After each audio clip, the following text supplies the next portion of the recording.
Chapitre 1. Le murmure derrière le rideau. Rue des Fleurs, Paris. A quiet prelude. La pluie tombait en filets délicats sur la ruelle pavée de la rue des Fleurs, adoucissant les contours du monde comme si un artiste céleste essuyait un dessin au fusain. C'était une rue empreinte d'élégance, bordée de façades art nouveau et parfumée du souffle invisible de fleurs invisibles. Derrière les volets clos, la vie chuchotait dans les rituels de l'intimité parisienne. Mais derrière le rideau de velours rouge du 17, le silence n'était pas seulement d'or, il était glacial. Madame Léo Fournier fut retrouvée morte un dimanche. La matinée avait commencé sans incident. Un laitier avait dévalé la rue en claquant des dents. Une jeune fille au foulard rouge avait ricané près du chariot du fleuriste. La vie avait continué comme d'habitude, jusqu'à ce que la femme de chambre, tremblante avec un plateau de café à moitié renversé, entre en titubant dans le salon et découvre sa maîtresse affalée sur le tapis persan, la tête penchée de façon anormale, un recueil de poésie encore ouvert à la main. « Poison » avait murmuré l'inspecteur Lefebvre 1 heure plus tard, regardant par-dessus le bord de son pince-nez, le front plissé. Ou peut-être une chute. Mais le coup, il est brisé. Le médecin acquiesça. Ou plutôt, il grogna ce qui, dans le cas du docteur Marchand, revenait au même. La façon dont son corps est allongé, comme si elle était assise, puis violemment tirée en arrière. Il tapota son cou fin avec une révérence chirurgicale. Quelque chose ne va pas. Le 17 rue des Fleurs avait toujours attiré l'attention. Son rideau cramoisi, luxuriant et théâtral, était devenu une légende locale. Il pendait à la grande fenêtre du salon comme un rideau de scène, suggérant que derrière lui se déroulait un éternel spectacle. Madame Fournier, élégante veuve d'un diplomate, vivait seule dans la maison, à l'exception de sa femme de chambre à temps partiel et de ses invités habituels. Un curieux mélange de personnes aisées, d'excentriques et de mystérieux. Parmi les invités de ce week-end particulier figuraient Georges et Lucille Valette, un charmant couple marseillais. Lui, un banquier au nez grec et aux mœurs vagues. Elle, une femme aux gants trop blancs et aux lèvres trop rouges. Mademoiselle Constance Harrow, une Anglaise avec l'allure curieuse de quelqu'un qui avait été gouvernante mais qui se prenait maintenant pour une romancière. Victor Duvin, un violoniste aux yeux noirs et à la main qui tremblait légèrement. André Morin, le filleul de Madame Fournier, un jeune homme pâle au silence maussade et possédant une collection d'épées antiques rares. Chacun était arrivé vendredi soir pour ce que Madame avait décrit, avec une certaine splendeur, comme un salon de l'esprit et de la musique. Le samedi s'était déroulé au son doux du piano, dans des débats plus vifs et à grand renfort de Madère. Personne n'aurait pu prédire que dimanche matin, Madame serait morte. Il n'y avait aucune trace d'effraction. Aucun cri n'avait été entendu. Les invités étaient tous dans leurs chambres respectives. Du moins c'est ce qu'ils prétendaient. Et pourtant, c'était Miss Harrow, sa voix mêlant excuse et précision, qui avait prononcé la phrase qui se révélerait la plus curieuse plus tard. « J'ai entendu quelqu'un chuchoter », dit-elle à l'inspecteur Lefebvre, serrant contre elle une tasse de thé intacte. Vers minuit, derrière le rideau. J'ai cru que c'était Madame qui récitait des poèmes. L'inspecteur avait froncé les sourcils. Madame Fournier était dans sa chambre à minuit. Le rideau ne cache que la fenêtre. Oui, répondit mademoiselle Harrow. Exactement. Le soir même, alors que la maison restait sous surveillance discrète et que les invités étaient priés, très poliment mais fermement, de ne pas partir, un télégramme fut expédié. À Hercule Poirot, 56, B. Whitehaven Mansion, Londres arrêt urgent mort non naturel de Madame Fournier. À Paris stop circonstances déroulantes. Arrêt veuillez avertir ou assister si possible. Arrêté. Lefebvre. Inspecteur. Paris Police. Hercule Poirot n'était pas à Londres lorsque le télégramme arriva. En réalité, il était déjà à Paris, savourant un petit déjeuner composé de brioches et de chocolat noir au café de la Cloche, lorsque le billet plié fut délicatement déposé à côté de son café. Il l'a lu une fois. Il l'a plié une fois de plus. La veuve Fournier, murmura-t-il à haute voix. Hastings, de l'autre côté de la table, leva les yeux de son assiette d'œufs. Tu la connais? Poirot sourit sans chaleur. Autrefois, il y a bien longtemps, et quand une femme secrète meurt derrière un rideau rouge. Mon ami, c'est rarement une chose naturelle. Il s'essuya les coins de la bouche avec sa serviette et se leva. We go to rue des Fleurs. Au numéro 17, la tempête de questions attendait derrière le silence. Le rideau intact était suspendu comme toujours. Mais dans les plis du velours, Poirot allait bientôt découvrir un pli du temps, un murmure d'égarement, et peut-être la faible empreinte de la main d'un tueur. Chapitre 2. Une maison d'ombre. Le taxi noir s'arrêta au 17, rue des Fleurs, juste au moment où les nuages cédaient la place à un soleil ténu et hésitant. Hercule Poirot, impeccable comme toujours dans son costume gris tourterelle, en descendit avec la prudence d'un homme descendant sur une terre sacrée. Derrière lui, le capitaine Hastings le suivait, l'air perplexe, un petit carnet déjà à moitié rempli d'observations. La maison se dressait modestement mais fièrement, son balcon en fer forgé ondulant comme une calligraphie, ses fenêtres closes sauf une, celle derrière le fameux rideau rouge. Le tissu était maintenant étrangement immobile, son allure théâtrale contrastant avec le voile de mort qui pesait sur la rue. L'inspecteur Lefebvre les accueillit à la grille, grand, grisonnant, emmitouflé dans un épais manteau malgré la chaleur de la journée. Il tendit une main gantée, l'air d'un homme qui avait déjà décidé que l'affaire était loin d'être simple. « Merci d'être venu si vite, monsieur Poirot. J'espère que votre traversée du fleuve n'a pas été trop éprouvante ?» Poirot esquissa un mince sourire. « Un homme habitué à traverser les frontières, mon ami, n'est pas gêné par la Seine. » Il se tourna vers la maison. « Alors, vous avez gardé les invités à l'intérieur ? » ?»« Oui, tous. J'ai dû faire preuve de délicatesse. On ne confine pas des personnes d'un certain rang social sans les offenser. Mais j'ai été clair. Personne ne part tant que nous ne sommes pas satisfaits. »« Bon, dit Poirot. Maintenant, racontez-moi tout. La scène du crime, les positions, la chronologie, et surtout que vous dit votre instinct, inspecteur. » Lefebvre soupira. « Mon instinct me dit que la réponse évidente est la mauvaise. » La moustache de Poirot tressaillit d'un air approbateur. À l'intérieur, la maison était un tombeau opulent. Le salon sentait encore légèrement le lys et la poudre. La lumière du soleil filtrait à travers le rideau rouge, teintant la pièce d'une couleur de sang. Poirot resta immobile un long moment, laissant le silence s'abattre sur lui comme de la poussière. « C'est ici qu'elle a été trouvée ?» demanda-t-il doucement. Lefebvre hocha la tête. « Ici. » Sur le tapis, la tête tordue, le cou brisé. Le médecin dit que c'était une fracture nette, pas une chute. Plutôt, il hésita. Plutôt quelqu'un qui l'a violemment tiré en arrière. Les yeux de Poirot scrutèrent à la pièce. Aucun signe de lutte ? Aucun. Aucun objet déplacé. Aucune ecchymose, hormis au cou. Elle tenait un livre, Ronsard, ouvert à un poème d'amour. Poirot s'agenouilla près du tapis, traçant des lignes invisibles dans l'air avec un doigt ganté. « Elle attendait quelqu'un, dit-il. Ou plutôt, elle était à l'aise.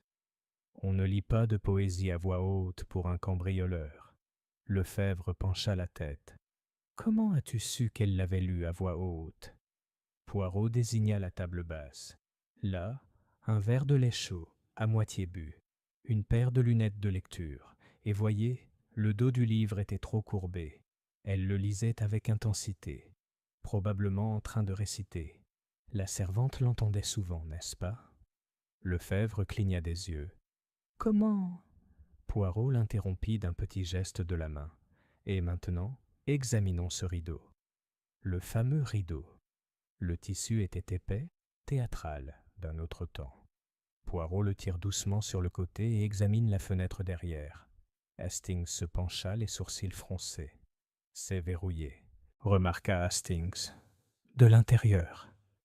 En effet, murmura Poirot. Et pourtant, la femme de chambre a dit que le rideau se balançait quand elle est entrée, n'est-ce pas? Oui, dit Lefebvre. Elle a parlé d'un mouvement, comme si quelqu'un s'était glissé derrière. Mais nous n'avons trouvé personne. Poirot fouilla dans les plis profonds du rideau et en sortit quelque chose de petit. Un fil. Non, pas un fil. Un simple fil sombre cheveux. Il l'a tenu à la lumière.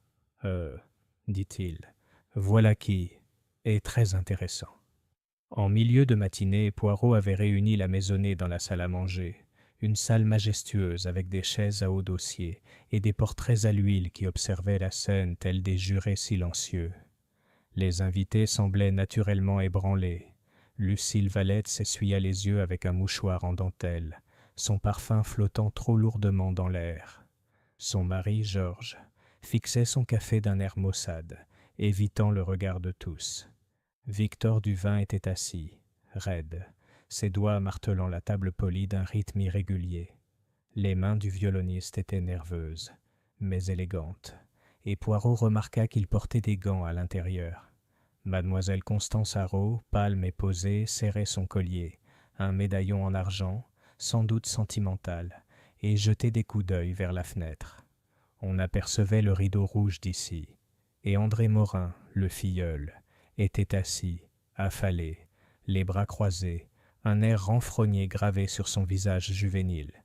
Il y avait quelque chose d'amer dans son silence, non pas du chagrin, mais du dédain. Poirot prit place à la tête de la table, joignit les doigts et commença. « Mesdames et messieurs, dit-il d'une voix calme et claire, je comprends que ce soit une période très difficile. La mort de Madame Fournier vous a tous bouleversés. Mais je vous demande de me permettre quelques questions simples. La vérité, même douloureuse, doit être révélée avec précision. » Il se tourna vers Lucille. « Madame Valette, où étiez-vous entre 11h et minuit ?» Lucille cligna des yeux. « Dans ma chambre, en train de lire. Georges dormait déjà. » Son mari grogna. « Je prends du somnifère.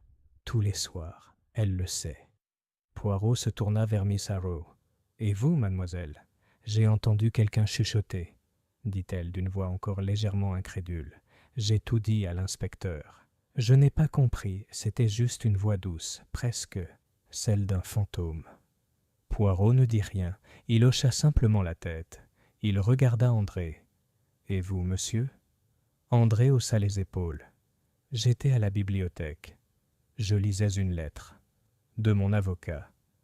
Pouvons-nous voir cette lettre ?» Il hésita. « C'est privé. » Les yeux de Poirot se rétrécirent légèrement. « Et vous, monsieur Duvin ?» Le violoniste soutint le regard de Poirot avec un sourire forcé. « J'écrivais de la musique, dans ma chambre.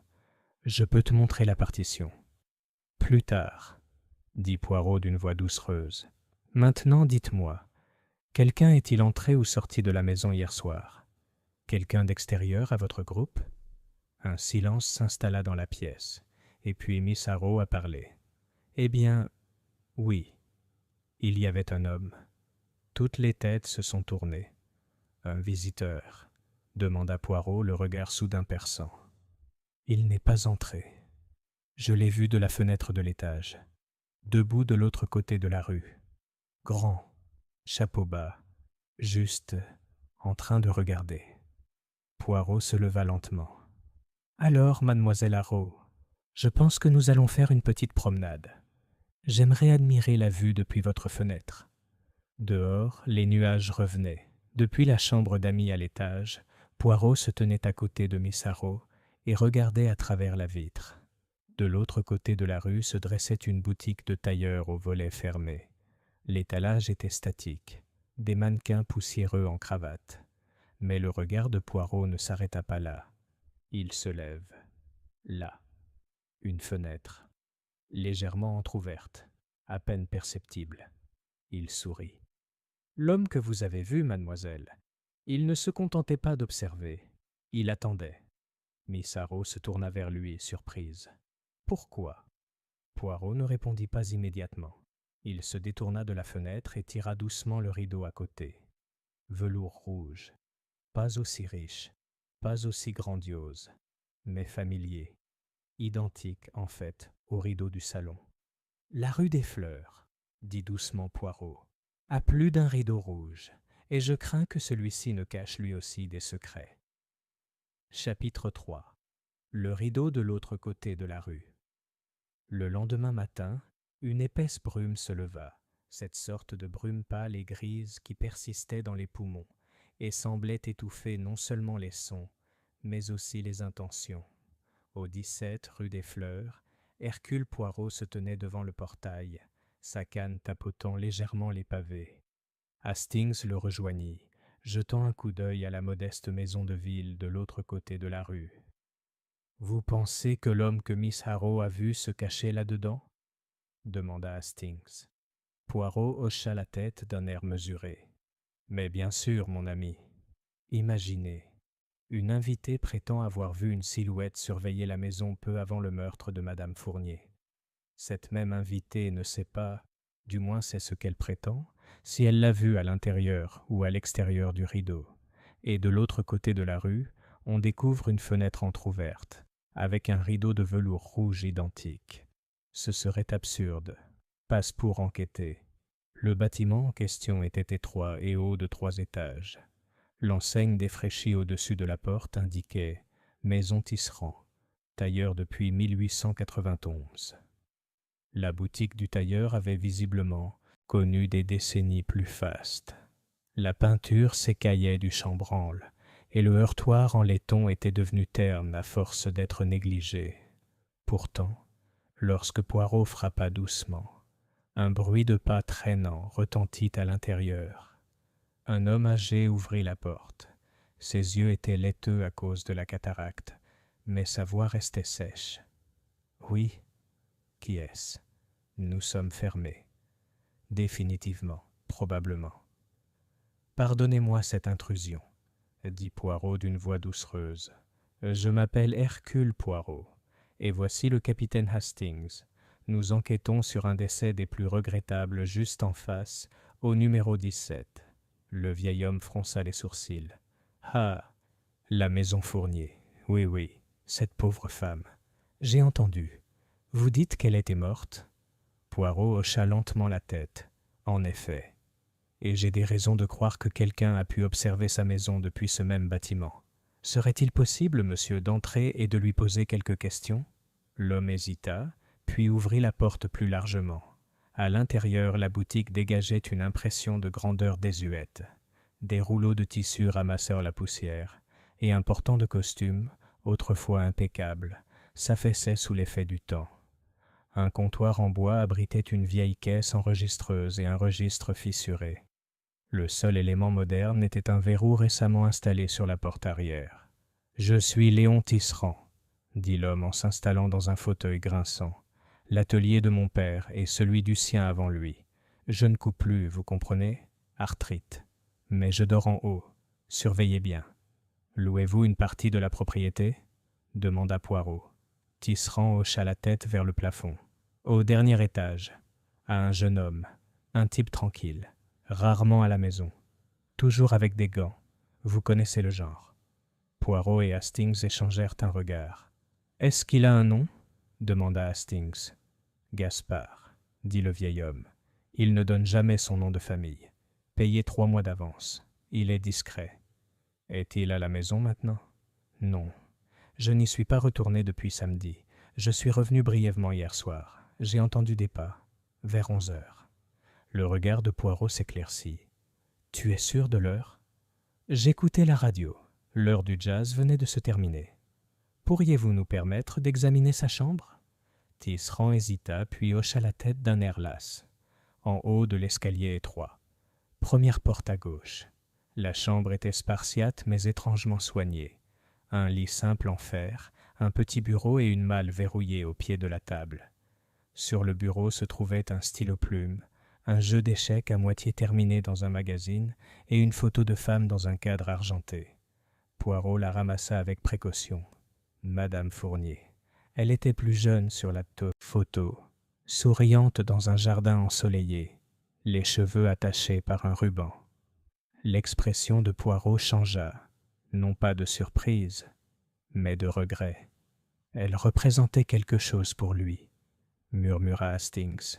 Ou alors il représentait quelque chose pour elle, répondit Poirot en posant la photo. Et pourtant, il se cache de l'autre côté de la rue et l'observe par la fenêtre. Il s'approcha du rideau, identique par sa couleur et son épaisseur à celui du salon de Madame Fournier, et l'ouvrit. La vue sur le numéro 17 était directe et dégagée. Poirot tire lentement le velours rouge entre ses doigts. Un homme n'observe pas ainsi une femme qu'il aime, à moins de la craindre, ou de l'envier, ou de vouloir l'arrêter. À la base de la tringle à rideau, quelque chose attira son attention, une simple épingle droite encastrée dans le bois, étrangement placée, exprès. Poirot l'enleva et étudia la petite tache de cire au bout. Il ne dit rien, mais ses yeux brillaient. De retour au numéro 17, Lefebvre arpentait le salon. Aucun des invités n'a tenté de partir, rapporta-t-il, bien qu'André Morin ait exigé d'appeler son avocat, et que Madame Valette ait été très explicite sur les conditions de détention. Poirot répondit par un hochement de tête distrait. « Inspecteur, dit-il doucement, je dois demander un mandat de perquisition pour le dénommé Gaspard. Il habite de l'autre côté de la rue, et il connaît bien Madame Fournier. » Lefebvre semblait sceptique. « Sur quoi ?» Poirot brandit la photographie. « Leur lien est clair, leur mobile ne l'est pas encore. Mais accordez-moi un peu de temps. La vérité a tendance à se révéler lorsqu'on souffle doucement sur la poussière de la tromperie. » En fin d'après-midi, les invités s'étaient à nouveau réunis dans la salle à manger à la demande de Poirot. « Je vous demande quelques instants de plus, » dit-il poliment. « Il y a des fils, disons, qui nécessitent d'être alignés. » Il se tourna vers Miss Harrow. « Mademoiselle, pourriez-vous nous montrer votre médaillon ?» Elle cligna des yeux. « Mon médaillon ? Oui, simplement pour observation. » Avec une réticence évidente, elle le dégrafa et le plaça dans sa main. À l'intérieur se trouvait le petit portrait d'une enfant, une fille, aux yeux bleus, souriante. Poirot hocha la tête. « Elle est à toi ?» Mademoiselle Harrow hésita. « Ma sœur, elle est morte jeune. Je la garde près de moi. » Le visage de Poirot s'adoucit. « Merci. J'ai une dernière question. Quand vous avez vu l'homme de l'autre côté de la rue, a-t-il bougé ? » ?»« Non. Il était parfaitement immobile. Il portait un long manteau et un chapeau enfoncé. Je distinguais à peine son visage. »« Est-ce que ça aurait pu être quelqu'un de la maison ? » ?»« Je ne pense pas, mais peut-être. » Poirot se tourna ensuite vers Victor Duvin. « Vos mains, monsieur. Vous portez des gants à l'intérieur. » « Une habitude inhabituelle ? » Le violoniste rougit. « J'ai de l'eczéma. Les gants m'aident. » Poirot ne dit rien mais se détourna. Il se dirigea vers la fenêtre, regarda une fois de plus le rideau rouge, puis se retourna lentement vers le groupe. « L'un d'entre vous, dit-il doucement, sait pourquoi Madame Fournier est morte. » Lucile haleta. André se moqua. « Mais, ajouta Poirot, peut-être qu'aucun d'entre vous ne le sait comment. » Il a croisé les mains. « J'ai l'intention de le démontrer bientôt. » Cette nuit-là, longtemps après que le silence se fut installé dans la maison, Poirot était assis seul dans le salon. Un petit feu crépitait dans l'âtre. Il fixe le rideau, puis l'écarta. Il murmura dans la pièce vide. « Tu as vu quelque chose, n'est-ce pas ?» Le silence répondit. Poirot fouilla dans sa poche et en sortit l'épingle tachée de cire. Quelqu'un s'en est servi, pour maintenir le rideau fermé, pour contrôler ce qui était vu ou non vu. Une ombre se déplaça dans le couloir. Poirot ne leva pas les yeux. « Tu peux entrer maintenant, Hastings. » Son ami entra, le visage pâle, tenant une enveloppe. « Ce colis est arrivé par coursier. » Pas d'adresse de retour. Poirot l'ouvrit et lut la note. Son front se fronça, puis se releva. « Eh bien, dit-il doucement, on dirait que le jeu commence à se jouer tout seul. » Il plia la lettre et la posa sur la cheminée. Son contenu est le suivant. Elle allait tout dire. Je ne pouvais pas la laisser faire, mais je ne l'ai pas tuée. Je le jure sur ma vie. Chapitre 4. Les secrets de la cire et de l'encre. Au matin, l'ambiance au 17 rue des Fleurs était devenue âpre et cassante. Les invités ne s'attardaient plus dans les salons communs, ni n'échangeaient de plaisanteries. La suspicion, autrefois brumeuse, s'était muée en silence. Poirot le remarqua avec l'air calme d'un botaniste observant l'éclosion d'une fleur vénéneuse. Le petit déjeuner fut servi avec raideur. Personne ne toucha au croissant. Seul le couteau à beurre bougea dans la main tremblante de Victor Duvin, qui ne s'arrêtait pas. Dans le silence, Poirot se tourna vers l'inspecteur Lefebvre. « Dites-moi, vos hommes ont-ils retrouvé Gaspard ?» Lefebvre secoua la tête, les lèvres pincées. « Disparu, disparu. La propriétaire prétend qu'il est revenu brièvement la nuit du meurtre, mais depuis, plus aucun signe. Nous avons alerté les autorités frontalières. » Poirot soupira, non pas de déception, mais de confirmation. « Il ne sera pas facile à trouver. » « Pas encore. » Hastings, assis à côté, se pencha en avant. « Mais vous avez dit qu'il observait Madame Fournier, et il avait sa photo. » Poirot hocha la tête. « Oui, et il avait un mobile, je crois, mais pas l'occasion. » Lefebvre haussa un sourcil. « Alors, qui soupçonnez-vous » Poirot se leva de sa chaise. « Je soupçonne, dit-il, doucement, que la réponse ne se trouve pas dans les rues de Paris, mais entre les murs de cette maison. Et plus précisément, dans une conversation qui n'était pas censée être entendue. » En milieu de matinée, Poirot retourna au salon et examina une fois de plus le rideau de velours rouge. Ses doigts parcoururent le bord intérieur où il avait trouvé l'épingle. Il remarqua alors, avec une extrême attention, une légère trace près de l'ourlet, invisible à moins de savoir regarder. « De la cire, » dit-il à voix haute. Il a appelé Hastings. « Voyez-vous cette marque ici ? Une traînée, faible, translucide, comme le reflet d'une bougie. » Hastings se pencha. « Oui, mais comment la cire de bougie a-t-elle pu atterrir sur le rideau ?»« Ah !» sourit Poirot, « mais ce n'est pas la bonne question. La meilleure est, qui l'a placée là délibérément ?» Il se tourna vers le buffet et examina les bougeoirs en argent. L'un d'eux était légèrement désaligné. Il le souleva. Sous sa base, un morceau de vélin fin, recourbé et brûlé à un coin. « Caché, » murmura Poirot. « Pas détruit, juste caché. » Il le déplia avec délicatesse. C'était un extrait d'une lettre, visiblement arrachée à une page plus longue. L'encre était passée, mais lisible. « Ne peut plus te protéger. Si tu insistes pour que cela soit rendu public, tu dois te préparer aux conséquences. J'ai fait ce que j'ai pu. Mais la vérité ne restera pas enfouie éternellement. » Hastings le fixa. « Gaspard ?» Poirot hocha la tête, mais ses lèvres étaient pincées pensivement. Ou quelqu'un qui voulait nous faire croire cela. Plus tard dans la journée, Poirot mena sa nouvelle série d'entretiens, plus subtile désormais, plus psychologique.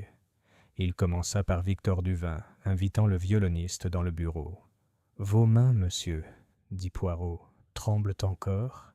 Victor hocha la tête, honteux. « Oui, un problème temporaire. Cela a gâché mes performances. Et vous connaissiez bien Madame Fournier ? On s'est rencontrés par des amis.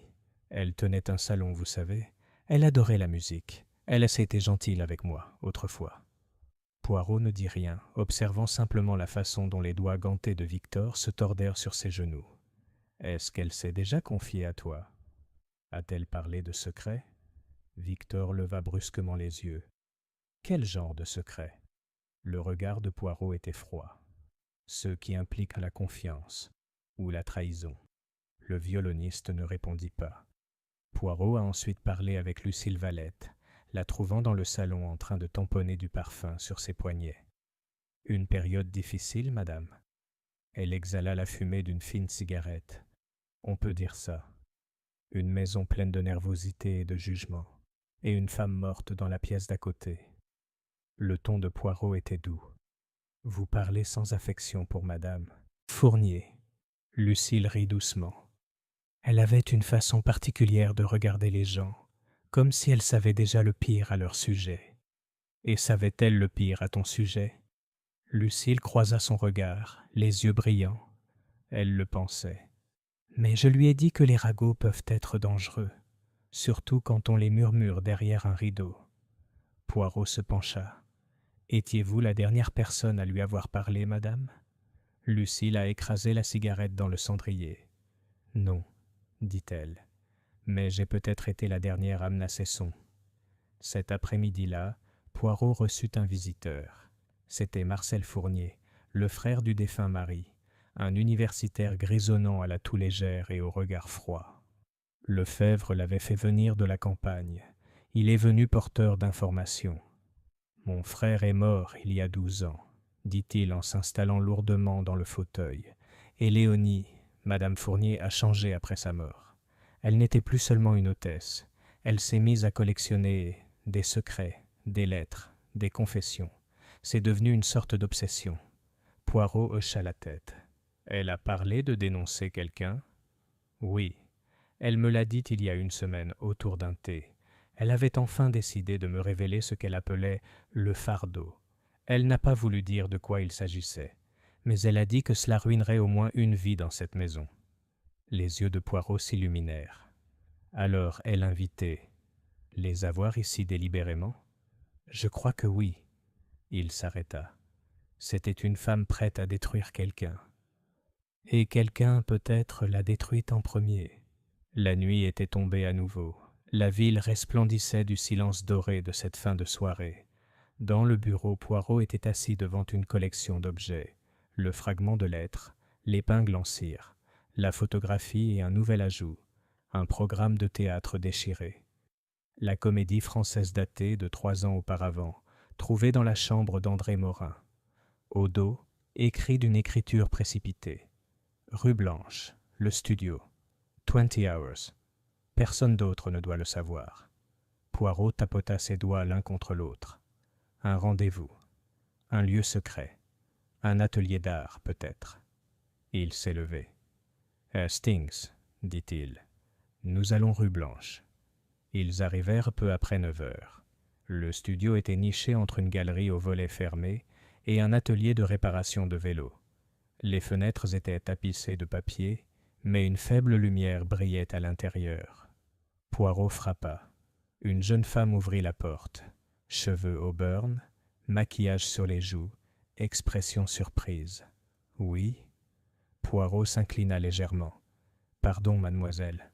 Nous cherchons des informations. Au sujet de Madame Fournier. Vous la connaissiez ?» La jeune fille hésita, puis hocha la tête. « Elle venait ici. Pour voir mon mentor. Mais il est parti. Et a-t-elle rencontré quelqu'un ici? Peut-être en secret. » Une autre hésitation. Elle a rencontré un homme. Pas un artiste. Plus âgé. Élégant. Il portait toujours des gants.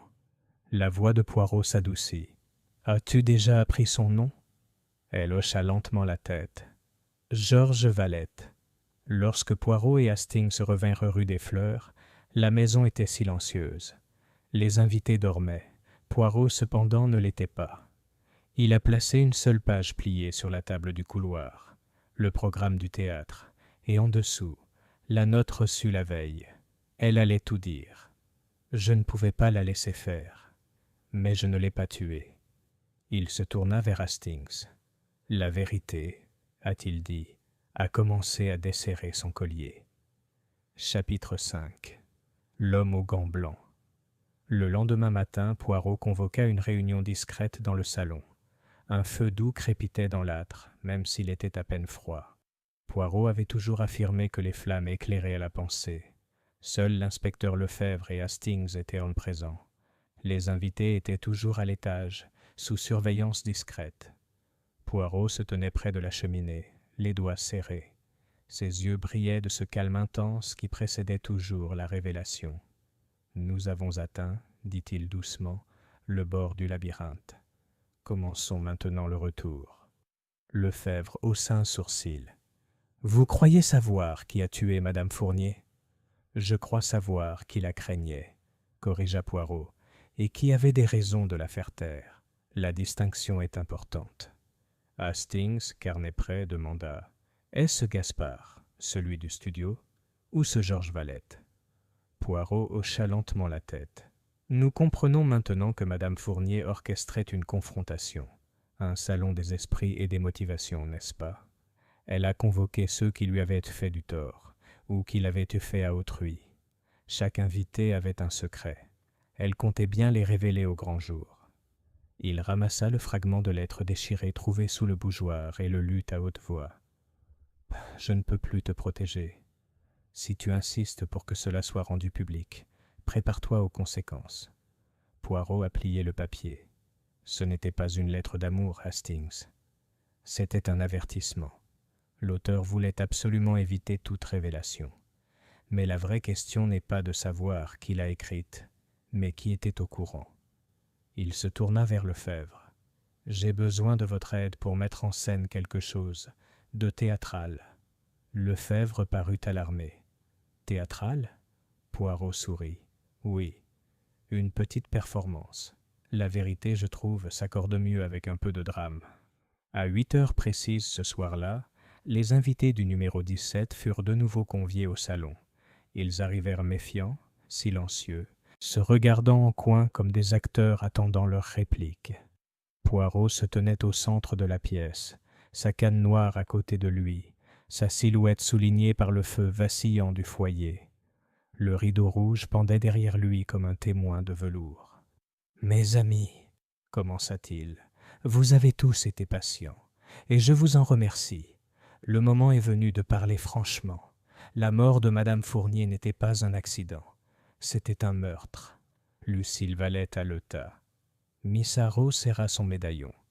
André Morin leva les yeux au ciel. « Et, » continua Poirot, « le meurtrier est assis dans cette pièce. » Un silence aussi dense que du brouillard s'ensuivit. Poirot se dirigea lentement vers la table centrale.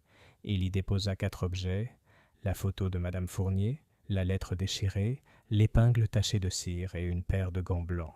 « Voici les clés du mystère, » dit-il doucement. « Examinons-les une par une. » Il a ramassé le photographié. Madame Fournier conservait cette lettre dans son salon, et une copie, identique, a été retrouvée dans l'appartement d'en face. L'homme connu sous le nom de Gaspard avait été son amant. Mais il n'était pas son assassin. Sa lettre, celle que nous avons trouvée cachée, était un avertissement, pas une menace. Il essayait de l'empêcher de détruire quelqu'un d'autre. Poirot brandit l'épingle. On s'en servait pour fermer le rideau, non seulement par coquetterie, mais aussi pour le dissimuler, pour créer l'illusion que personne ne se trouvait derrière. En fait, cela permettait à quelqu'un d'entrer dans la pièce sans être vu, de se déplacer derrière le rideau et d'en ressortir au moment opportun.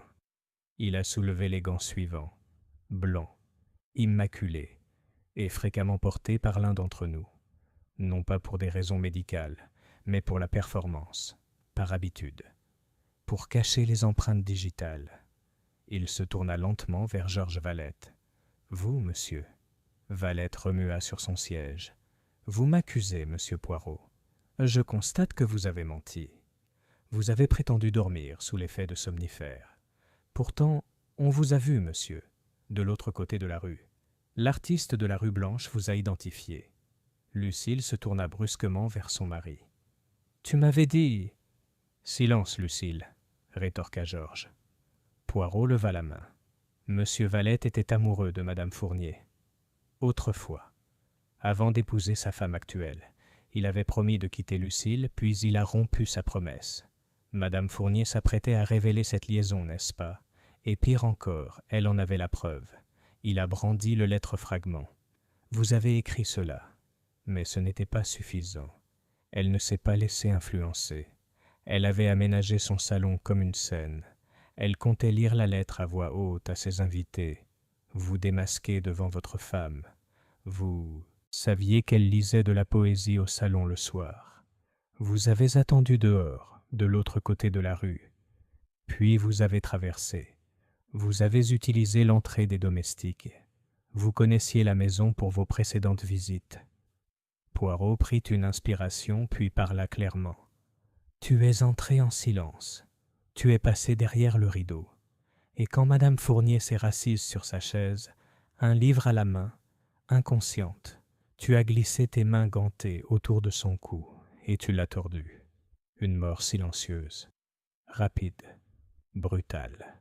Lucille le regarda avec horreur. C'est vrai, Georges? Valette se leva furieuse. Elle m'a ruinée.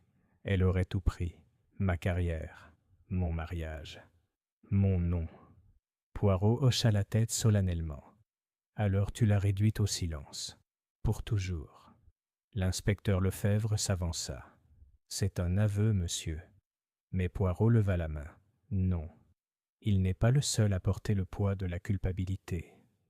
Il se tourna lentement vers Lucille Valette. Vous, madame, avez retrouvé les gants le lendemain matin. Vous les avez reconnus. Mais vous n'avez rien dit. La voix de Lucille tremblait. Je ne savais pas quoi faire. Vous avez brûlé le reste de la lettre. Vous saviez que si elle était révélée, votre mari serait détruit, et vous avec lui. Alors vous l'avez protégé. Poirot s'inclina légèrement. Mais maintenant, madame, le rideau est levé. La scène est nue, et nous avons vu ce qui se cache derrière. Tandis que Georges Valette était escorté par les hommes de l'inspecteur Lefebvre, Poirot se tourna vers le reste du groupe. Le feu s'était éteint, n'étant plus qu'une faible lueur. Madame Fournier n'était pas une femme parfaite, dit-il doucement, mais elle cherchait la vérité, et pour cela, elle a été tuée. Il jeta un dernier coup d'œil au rideau rouge. Certains rideaux, dit-il, ne cachent pas, ils révèlent. Et certaines vérités, une fois enfin dévoilées, brillent plus fort que n'importe quelle lumière de scène. Chapitre 6. La déchirure du rideau. Les aveux de Georges Valette auraient trop dû apporter la paix, une conclusion nette, liée par le ruban de la justice. Mais Poirot, le plus méticuleux des hommes, n'avait pas encore fait ses valises. Le lendemain matin, il se tenait de nouveau dans le salon du 17, rue des Fleurs, son regard fixé non pas sur la chaise où madame Fournier était morte, ni sur le rideau qui avait tant dominé leur attention, mais sur l'espace vide à côté de la cheminée. « Ça ne se calme pas », murmura-t-il. Hastings, qui croyait l'affaire close, s'arrêta en train de boutonner son manteau. « Qu'est-ce qui ne se règle pas, Poirot? Nous avons un mobile, des aveux, une dissimulation. Que pourrait-il y avoir de plus ?» Poirot ne répondit pas immédiatement. Il se dirigea vers le bord du tapis où madame Fournier avait été retrouvée, puis vers la cheminée, puis vers la petite pile de recueils de poésie posée sur la table. « Il y a quelque chose qui cloche, » dit-il enfin, « quelque chose qui n'a pas été pris en compte. » Il a pris le volume le plus élevé, Les fleurs du mal Hastings, l'a reconnu grâce à la lecture précédente de Poirot. Poirot ouvrit la couverture intérieure et tapota du doigt le nom qui y était inscrit. ALF. La vérité n'est pas lumière, c'est flamme. G. Georges, devina Hastings. Poirot hocha la tête. Oui, c'était un cadeau. De Georges Valette, il y a de nombreuses années. Mais regardez la date sous l'inscription. 1925. Poirot ferma le livre. Elle l'a gardé pendant 20 ans. Pourquoi? Hastings haussa les épaules. Une valeur sentimentale, peut-être? Les yeux de Poirot se plissèrent. Des sentiments, oui, mais pas les siens. L'inspecteur Lefebvre revint à la maison peu avant midi pour finaliser les dépositions et conduire Georges Valette à la préfecture. Poirot l'intercepta dans le couloir.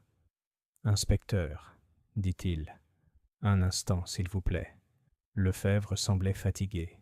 « Monsieur Poirot, l'homme a avoué. Sa femme a détruit des preuves. Nous avons tout ce qu'il nous faut. » Poirot sourit poliment. « Vous avez tout ce qu'il faut pour la loi. Mais tout n'est pas encore vrai. » Il tendit à Lefebvre un petit journal noir, trouvé derrière l'étagère de la chambre de madame Fournier, caché, ni brûlé, ni verrouillé. Elle voulait qu'on le retrouve, un jour ou l'autre. Lefebvre l'ouvrit avec précaution. À l'intérieur se trouvaient des entrées datées, des observations, des noms. Une page était marquée d'un pétale de lavande pressé. Poirot a tapé l'entrée datée de 2 semaines avant sa mort. Si Lucille savait ce que je sais, elle le tuerait elle-même. Mais c'est peut-être la clémence que je leur refuse à tous les deux. Pourtant, le garçon doit savoir. Lefebvre fronça les sourcils. Quel garçon? Poirot se tourna vers Hastings. André Morin. Le filleul ruminait dans la bibliothèque depuis la confession. Il se leva à l'entrée de Poirot, la mâchoire serrée. « Elle est morte, dit-il sèchement. L'homme qui l'a tuée est parti. Que reste-t-il » Poirot s'assit et fit signe à André de faire de même. « Il y a quelque chose que tu dois lire, dit-il doucement. Cela te concerne. » Il tendit à André une lettre pliée, la dernière page du journal, désormais décellée. André lut en silence, les lèvres entr'ouvertes, tandis que son regard parcourait la page. Arrivé en bas, il leva les yeux, pâle. « Elle allait me le dire ?» Poirot hocha la tête. « Elle avait l'intention de te le dire le lendemain du salon. » André se leva, le souffle court. « C'était mon père. »« Oui, » dit Poirot. « Georges Valette. Il a séduit votre mère, une domestique de la maison Fournier. Madame Fournier vous a élevé après la disparition de la jeune fille, votre mère, dans des circonstances qualifiées de tragiques à l'époque. » André secoua la tête. « Elle ne me l'a jamais dit. Elle craignait les conséquences.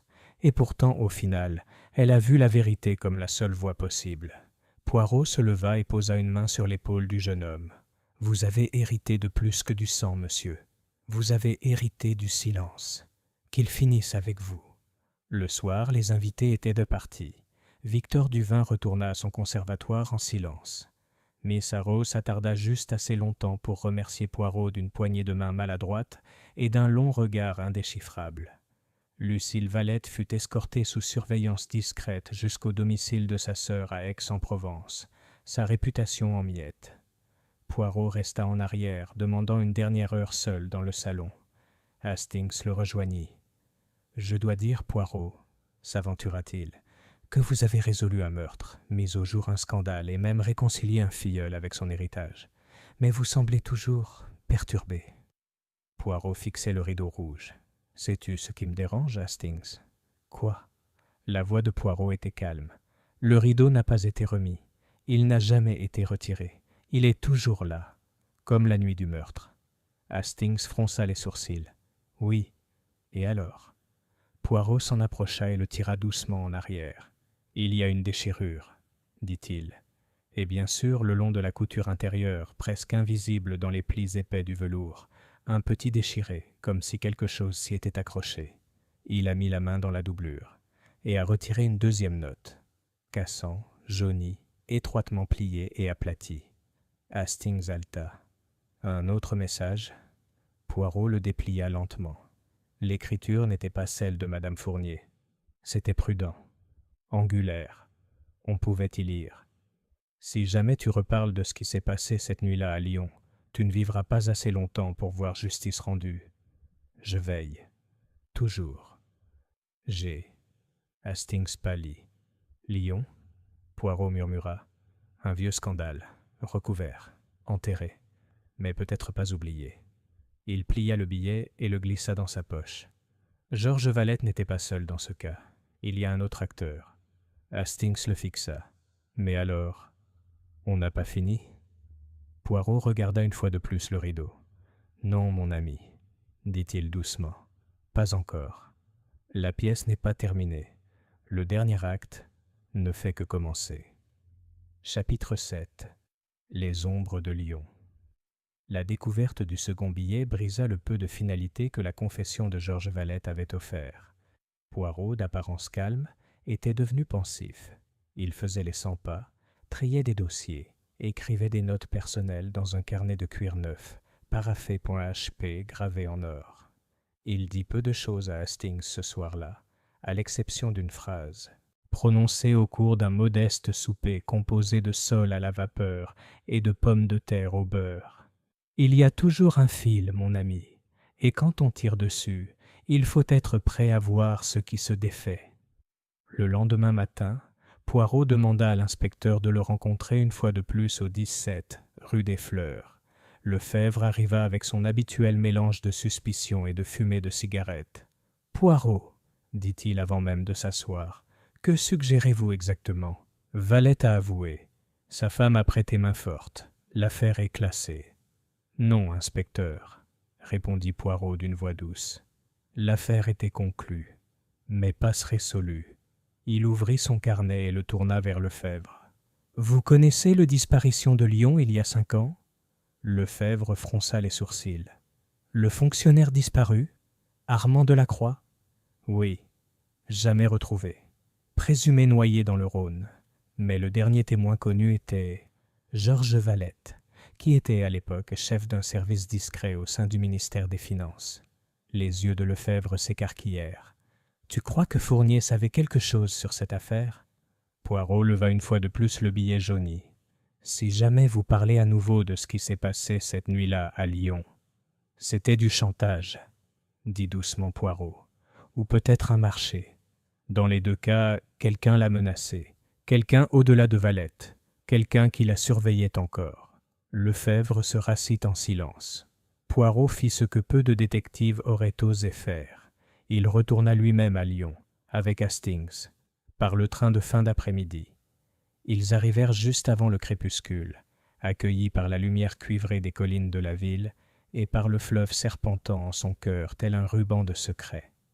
Poirot prit une chambre dans une modeste auberge donnant sur la place Bellecour, et ce soir-là, les 2 hommes arpentèrent les rues en silence. « Cette ville cache des choses, » dit Poirot en désignant les ruelles étroites qui s'entrecroisaient derrière les façades de ces élégants immeubles. « Comme Paris, mais avec des os plus anciens. Plus de culpabilité, moins d'aveux. » Ils visitèrent les archives de la police le lendemain matin. Poirot avait écrit à l'avance. Un certain lieutenant Rousseau les accueillit dans une pièce exiguë du sous-sol. « Le dossier de la Croix ?» demanda-t-il surpris. Personne ne m'avait demandé ça depuis des années. Il l'a ressorti, mince, négligé. Il manquait des photos. « Est-ce que Georges Valette était mentionné dans le rapport officiel ?» demanda Poirot. Rousseau feuilleta les pages. Seulement qu'il a assisté à la conférence dont Delacroix a disparu. Il a fait une déclaration. Rien de suspect à l'époque. Poirot a tapé sur le disque. Et le dernier endroit où Delacroix a été vu? Un restaurant, le Canard Doré, rue Sainte-Hélène. Il a dîné avec un collègue dont il n'a pas révélé le nom. Poirot sourit. Il faut leur rendre visite. Le restaurant était toujours là, désormais sous une nouvelle direction, modernisé mais son agencement inchangé. Poirot et Hastings étaient assis à une table près de la fenêtre. Un serveur, poli et âgé, s'approcha. Il travaillait dans l'établissement depuis des décennies. « Oui, » dit-il lentement, « je me souviens d'un certain Delacroix, un homme nerveux.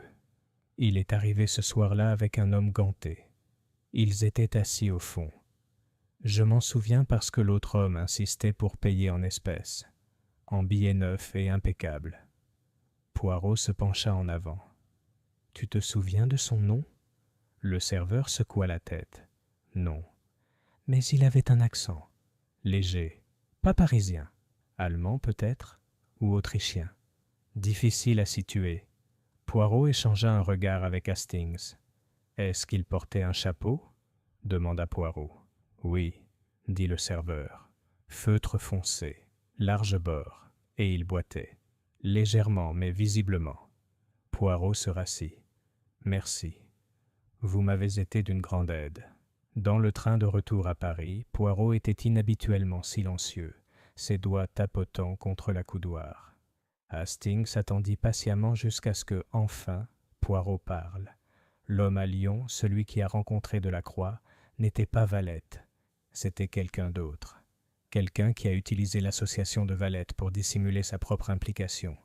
Et ce même homme a menacé Madame Fournier.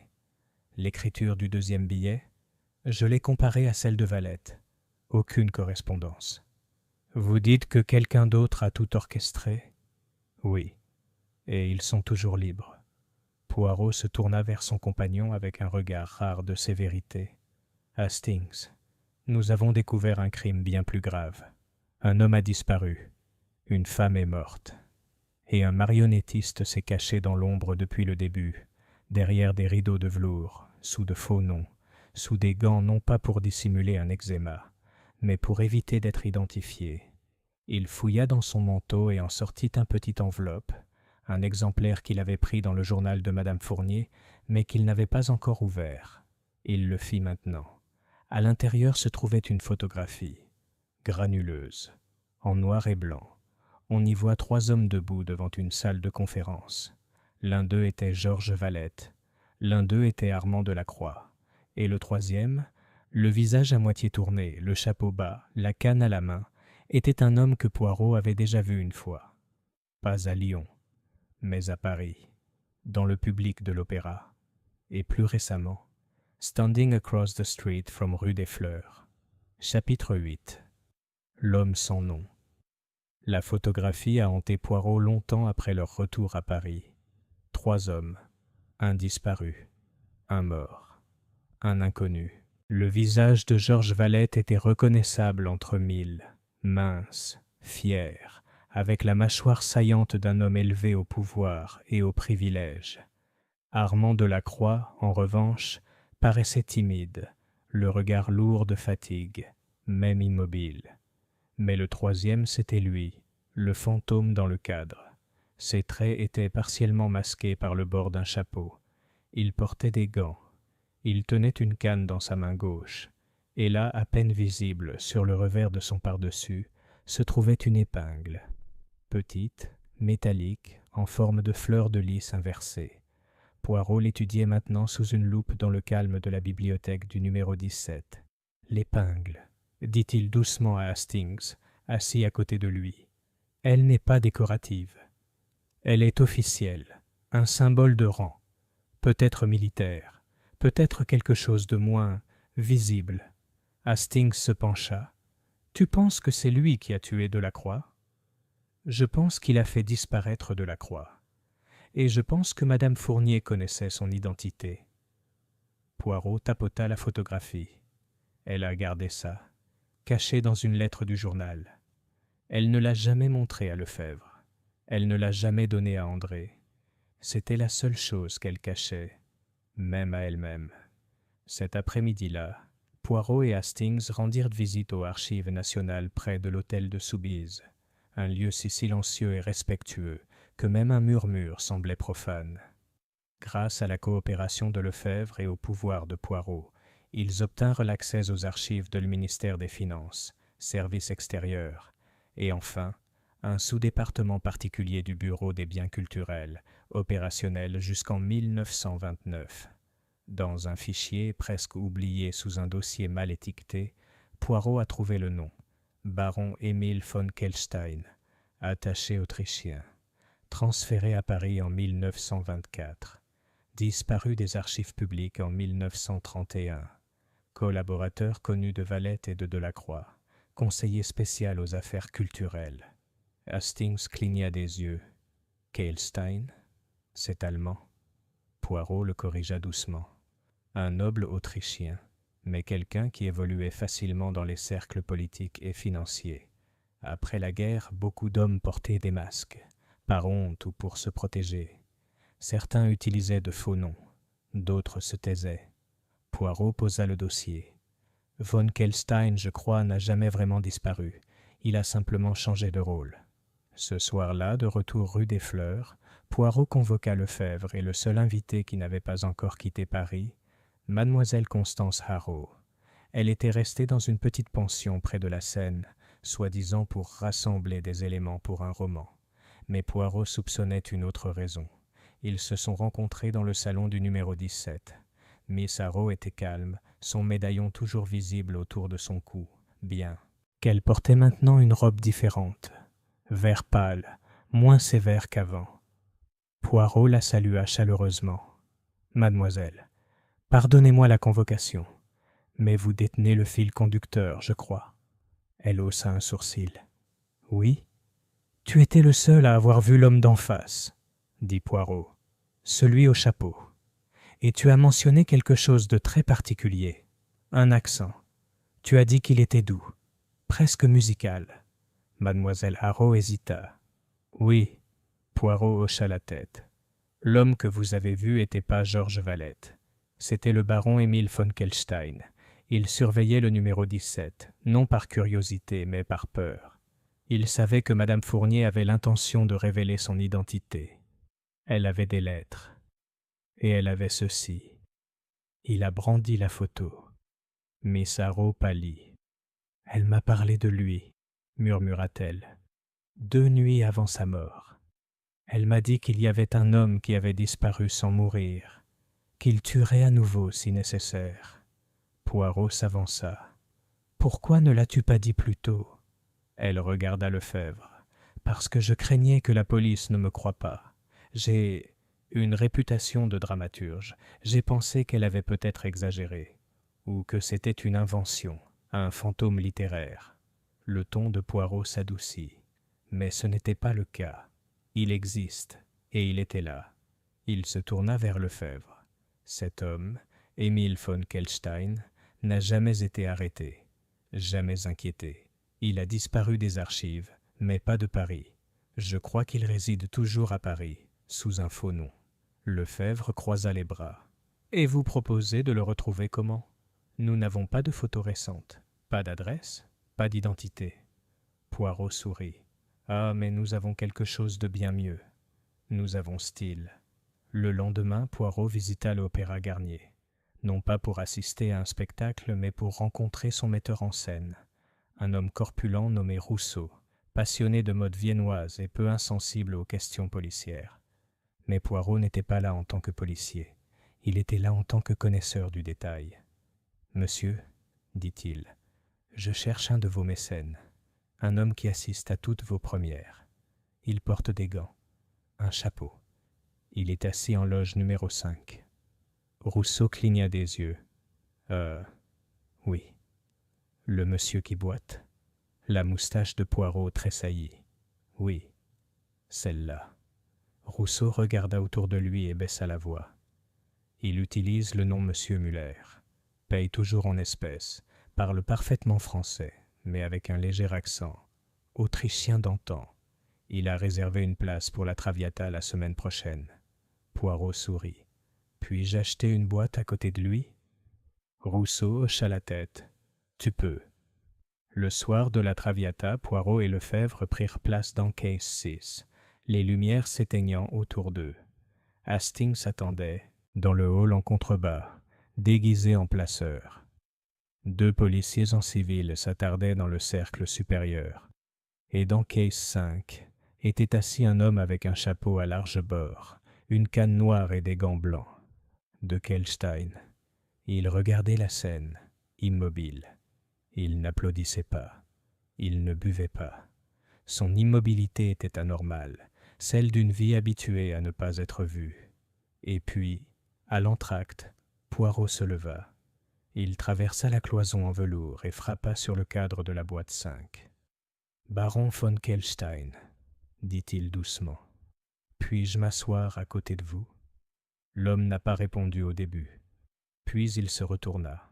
Son visage était plus âgé, plus net, mais il correspondait à la photo. « Je me demandais, » dit-il dans un français parfait, « combien de temps cela prendrait ?» Poirot s'assit. « Tu l'as vu mourir. Peut-être l'as-tu ordonné. » Von Kelstein sourit. « Je ne l'ai pas tuée. Je lui ai seulement dit ce qui arriverait si elle parlait. » La voix de Poirot était comme de la soie sur de l'acier. « Alors, je crains, monsieur, que vous n'en ayez trop dit. » Le baron se leva lentement, la canne tremblant légèrement dans sa main gantée. Mais Poirot était déjà debout. L'inspecteur Lefebvre et 2 officiers apparurent derrière eux. Le jeu était terminé. De retour au numéro 17, Poirot se tenait seul dans le salon, regardant une fois de plus le rideau rouge. Hastings entra tranquillement. Il a avoué. Poirot hocha la tête. À Delacroix, à la corruption, au silence, mais pas au meurtre. Ça, il l'a laissé à Valette. La lâcheté est aussi un choix. Hastings regarda le feu. Alors, enfin, c'est fini ? Poirot pencha la tête. Peut-être. Le rideau est tombé, mais il faut toujours se demander. Il jeta un dernier coup d'œil au pli du velours rouge. Qui est encore dans le public? Chapitre 9. Le piège dans le jardin. L'atmosphère parisienne changea subtilement lorsqu'une grande vérité fut révélée. Du moins, c'est ce que croyait Poirot, et le matin suivant l'arrestation discrète du baron von Kelstein, il prit son petit déjeuner non pas dans le salon du numéro 17, mais dans le jardin d'hiver clos derrière la maison. Les plantes s'éveillaient encore des premiers souffles du printemps, et l'odeur de la terre humide imprégnait l'allée de pierre comme un parfum. En face de lui, Hastings était assis avec une tasse de café tiède, toujours en train de digérer les événements de l'opéra de la nuit précédente. « Il n'a pas résisté », a déclaré Hastings. « Cela m'a surpris. » Poirot beurra son toast avec une précision posée. Ce sont souvent les hommes les plus dangereux qui se rendent le plus poliment. Von Kelstein a vécu trop longtemps dans l'ombre. Il comprend que disparaître maintenant ne ferait que confirmer sa culpabilité. Mais ne vous y trompez pas, c'est un homme qui joue sur le long terme. Hastings fronça les sourcils. Mais c'est fini, non? Il a avoué le chantage. Nous avons la lettre, la photo, sa fausse identité. Poirot tapota le manche de sa cuillère contre le bord de la tasse. Nous avons des preuves, dit-il doucement. Mais passe tous la vérité. Il se lève. Viens, Hastings. Le jardin renferme un secret. Poirot le conduisit le long du sentier sinueux jusqu'au fond du jardin d'hiver, où un portail bas en fer se dissimulait derrière un rideau de lierre.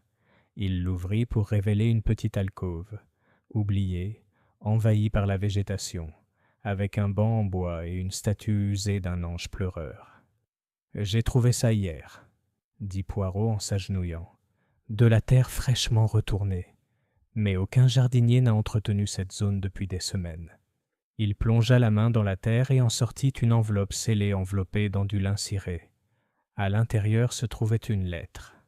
Écrit de la main de Madame Fournier. Si vous lisez ceci, c'est que j'ai échoué. Mais vous devez savoir tout. Von Kelstein est dangereux, oui. Mais il n'est pas seul. Georges n'a pas agi seul. Il a été payé. Et il y a quelqu'un d'autre. Quelqu'un en qui j'avais confiance. Quelqu'un qui est toujours dans cette maison. Poirot plia lentement la lettre, ses yeux s'assombrissant. Elle le savait. Même en préparant sa confrontation, même en souriant, en recevant et en servant le thé. Hastings déglutit. Qui, Poirot? Qui d'autre? Poirot se tourna vers la maison. Il reste une dernière pièce de théâtre à jouer. Ce soir-là, Poirot rassembla ceux qui étaient encore présents. Mademoiselle Haraud, André Morin et Victor Duvin, dans le jardin d'hiver. Le ciel était d'un éclat argenté, et des bougies avaient été disposées le long du chemin de pierre, telles des sentinelles silencieuses. Poirot se tenait devant eux avec une expression calme. « Je vous remercie, » commença-t-il, « pour votre patience indéfectible. Vous avez tous porté un terrible fardeau, l'incertitude, la suspicion, le chagrin. » Il marqua une pause. « Mais j'ai une dernière question, une vérité encore non dite. » Il se tourna vers André. « Ta marraine avait peur pour toi, non pas à cause du scandale que ta filiation pourrait provoquer, mais à cause de ce qui pourrait arriver. Si. Tu l'as appris trop tard. » André serra les dents. « Je ne suis pas sûr de suivre. » Poirot s'approcha. « Vous étiez à la bibliothèque la nuit de sa mort. Vous prétendiez lire. Mais votre livre, Don Quichotte, n'a pas été touché. La colonne vertébrale n'a pas été fissurée. » André ne dit rien. Poirot se tourna vers Victor Duvin. « Vous prétendiez composer de la musique. Et pourtant, les pages sur votre bureau étaient vierges d'encre. Vous n'aviez rien écrit. » Victor leva brusquement les yeux. « Je... » Poirot leva la main. « Vous avez tous les deux menti. Mais un seul d'entre eux... Vous avez des raisons de craindre d'être démasqué. Un seul était ruiné, mis à l'index des orchestres à cause d'un scandale. Et un seul avait une raison de garder secrète la liaison de Georges Valette avec Madame Fournier. » Il s'est retourné. « Mademoiselle Haraud. » Des halètements brisèrent le silence. Constance resta immobile, son visage pâle, indéchiffrable. « C'est absurde, » La voix de Poirot était basse. « Vous n'êtes pas seulement une romancière, mademoiselle. Vous avez été la maîtresse de maison de madame Fournier pour un compagnon embauché brièvement, licencié discrètement. Vous connaissiez la maison. Vous connaissiez les habitudes. Et lorsque vous êtes revenu dans sa vie sous un faux nom et un accent anglais, elle ne vous a pas reconnu. Mais vous l'avez reconnu. » Son.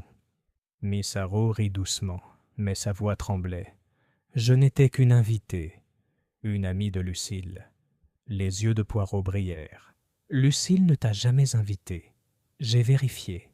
Elle ne t'avait pas parlé depuis des mois. Tu as écrit à toi-même. Et vous avez menti sur l'homme que vous avez vu de l'autre côté de la rue.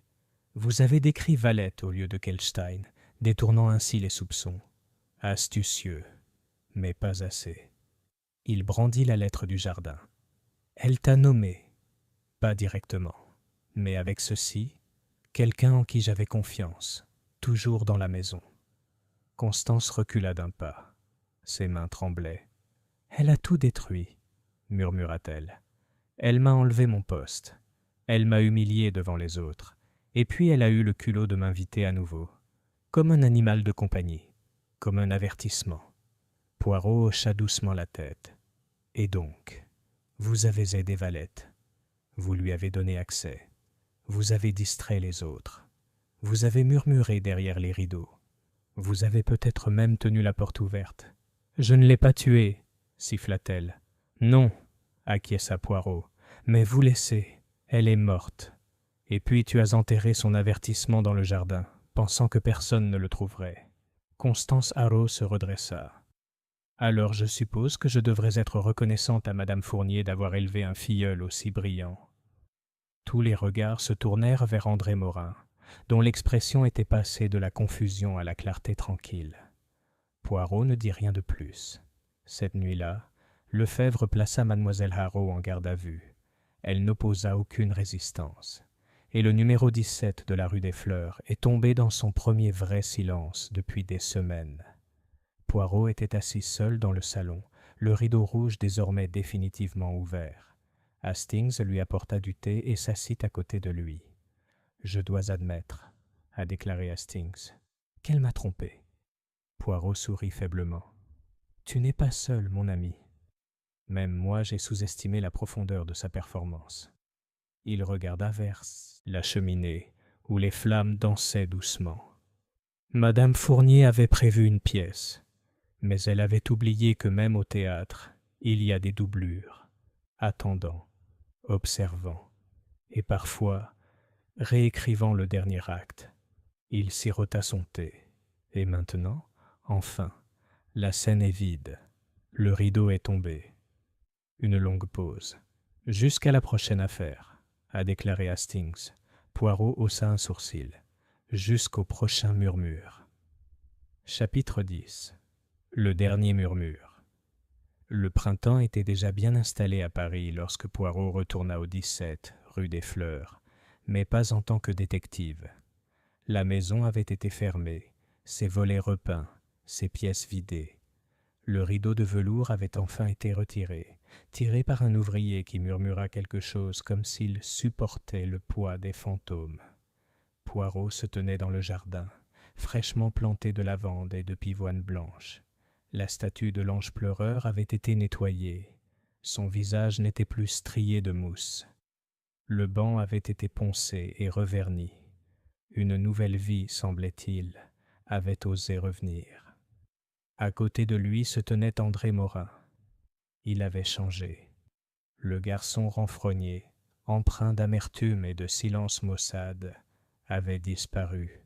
À sa place se tenait un homme, plus calme peut-être, mais plus droit, avec quelque chose de plus clair dans le regard. « Tu es sûr ?» demanda André. Poirot hocha la tête. « La maison est à toi. Le testament de madame Fournier, qu'elle n'a pas signé mais devant témoin, te déclarait son unique héritier. Ses biens, ses comptes en banque, même ses lettres. Elle voulait que tu aies tout. » André détourna le regard vers les cheminées en briques rouges et la glycine qui rampait maintenant sur le treillis. Elle m'a toujours semblé distante. Mais maintenant, je comprends. Elle a gardé la vérité non pas pour me blesser, mais pour me préparer. Poirot posa doucement une main sur son épaule. C'est un fardeau, certes, mais aussi une forme de liberté. Tu n'es plus le secret de personne. André expira lentement.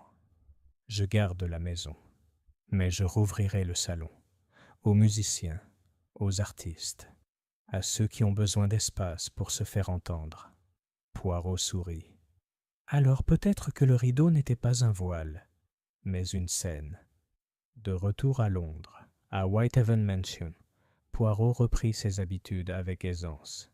Après tout, le monde ne s'était pas arrêté pendant qu'il dévoilait les secrets de la rue des Fleurs. Ses neurones avaient besoin d'être nourris, à la fois par des énigmes et par un petit déjeuner.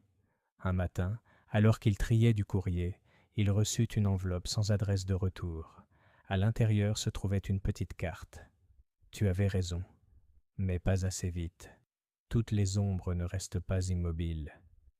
Été. Poirot le fixa longuement. Il l'a plié une fois, et puis encore, et je l'ai placé sous un presse-papier en marbre en forme de cavalier d'échecs. Ce soir-là, Hastings le rejoignit pour le dîner. « Je croyais que c'était fini, » dit Hastings. « Vraiment. » Poirot resta silencieux un long moment. « Certains cas, mon ami, ne se terminent pas. Ils s'estompent simplement, comme la lumière d'une scène qui s'éteint après la révérence finale. Mais derrière le rideau, les acteurs respirent encore. La pièce suivante est déjà en cours d'écriture. » Hastings se pencha en arrière. « Seras-tu prêt ?» Poirot s'essuya la bouche avec une serviette, les yeux pétillants. « Toujours. » Chapitre 11. Un rappel à Vienne. 3 semaines s'étaient écoulées depuis les dernières arrestations. Le printemps s'était prolongé jusqu'au début de l'été, et Paris avait commencé à fleurir avec son élégance habituelle. Des pétales de rose dans le parc, des violonistes au crépuscule au bord de la Seine, et des amoureux sirotant un expresso à la terrasse des cafés avec un optimisme insouciant. Mais Hercule Poirot, malgré ses habitudes ordonnées et son affection pour le calme, n'était pas resté immobile. Il avait été pensé. Il ne s'agit pas de Madame Fournier.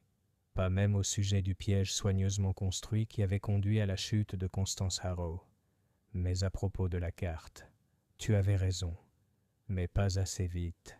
Toutes les ombres ne restent pas immobiles. Et cette signature, E, persistait dans son esprit comme l'arrière-goût du sucre brûlé. Et puis une deuxième lettre est arrivée, cette fois à Vienne. Poirot s'était rendu en Autriche à l'invitation d'une vieille connaissance, le docteur Léopold Lischka, neurologue d'une grande discrétion et, comme on le découvrait, décrypteur de codes pendant la guerre. Le prétexte était une conférence, mais la véritable raison résidait dans une fine enveloppe dactylographiée qui attendait à la réception du concierge lorsque Poirot s'était enregistré à son hôtel sur le Kärntner Ring. Retournez à l'endroit où la photo a été prise. Le troisième homme n'est pas le dernier. Et Hastings, qui avait rejoint Poirot seulement un jour plus tard, lut la note avec un mélange d'irritation et de confusion. C'est absurde. On a déjà tout découvert, n'est-ce pas? Kelstein, Valette, Miss Harrow. Que pourrait-il bien y avoir d'autre? Poirot ne répondit pas. Au lieu de cela, il a exposé la photo, celle du journal caché de Madame Fournier, Georges Valette, Armand Delacroix, et le troisième homme, désormais identifié comme Émile von Kelstein.